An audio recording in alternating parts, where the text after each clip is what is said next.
Thanks, Pauline, for playing along. Hi, my name's not Doris. It's actually the name of my business. My name's Alicia, and I'm a First Nations woman from far north Queensland. My mum calls me a Doris, though, because amongst my people, it's a cheeky insult that you get called if you stick your nose into other people's business too much. Not in an irritating way, but in a helpful way, and always with the best intentions. And that's why it was the perfect name for my business, because it is the Doris for artists. Why do artists need a Doris?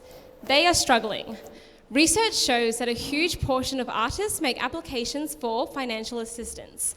3 in 5 have to have other jobs to sustain their income, and their median income is $30K in a year.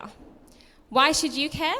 Well, artists play an important role in societies all over the world, as art is an incredible vehicle of expression, making messages and information accessible to those that may face disadvantages, such as illiteracy.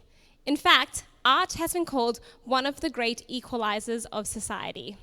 And my ancestors started selling their art to Westerners when they first came here to make money, a foreign concept to them at the time, and rapidly became one of the world's most exploited group of artists. How so? Well, when you consider my people's art was one of the first ways we could create value through a Western lens, and that up to 83% of Indigenous art circulated in the market today is fake, it only takes a little exploration to see this devastating reality. And it is devastating, especially given Indigenous artists share some of the world's oldest messages and information. And I think we can do better. That's why I've spent the past 4 to 5 years building DORIS.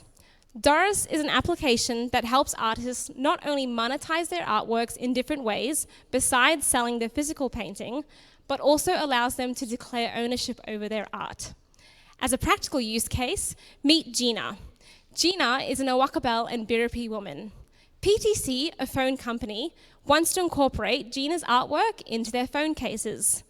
Their partnerships manager spots Gina's artwork in a gallery, scans the QR code next to the painting, and then is then taken to her DORIS profile, which has not only all of her artworks, but her licensing packages as well.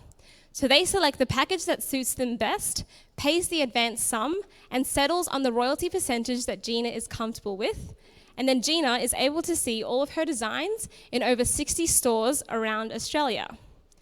Now, half of you may be thinking, well, why not NFTs as well? And before the other half, who may laugh in their skepticism, I would like to explain why DORIS does offer licensing and NFTs to our artists. And that's due to the beauty of blockchain. As a digital ledger, blockchain enables Gina to claim ownership of her artwork by authenticating that it's hers, which enables her to provide a form of protection to her intellectual property. But also, due to how NFTs work with smart contracts, this process can not only be automated, which means no extra work for Gina as a time-poor artist, but also that she gets a clip of every transaction, because NFTs with royalties enabled means each time the NFT is sold, Gina still gets a cut, which takes pressure off the initial sale. So even if the initial sale of the NFT is either underpriced by Gina herself or she's undercut by competition, she can still benefit. Now you may be thinking, surely there's other people that offer licensing and NFTs to artists as well, but currently there is no single service that allows artists to do both of these that is efficient and low touch. There are some artists who can afford to hire their own agents, and some artists are signed up to galleries. However, these groups often lack the expertise to offer licensing and NFTs. But I haven't included them as competition, however, as they can be users of my solution. And this solution is obviously applicable to other content creators as well, with licensable assets. But I have a mission to start with focusing on onboarding First Nations artists first, not just in this country, but in countries all over the world, as due to systemic issues, they do sit at the bottom rung. So how does DORIS make money? Well, it takes a clip of every transaction that's facilitated on the platform. So for NFTs, that's the sale of the NFTs. And for licensing, there's an advance sum that is paid up front. And then there are royalties if the artwork is used in a commercial way. So if the primary purpose of the product is for the artwork, then they will pay royalties on that.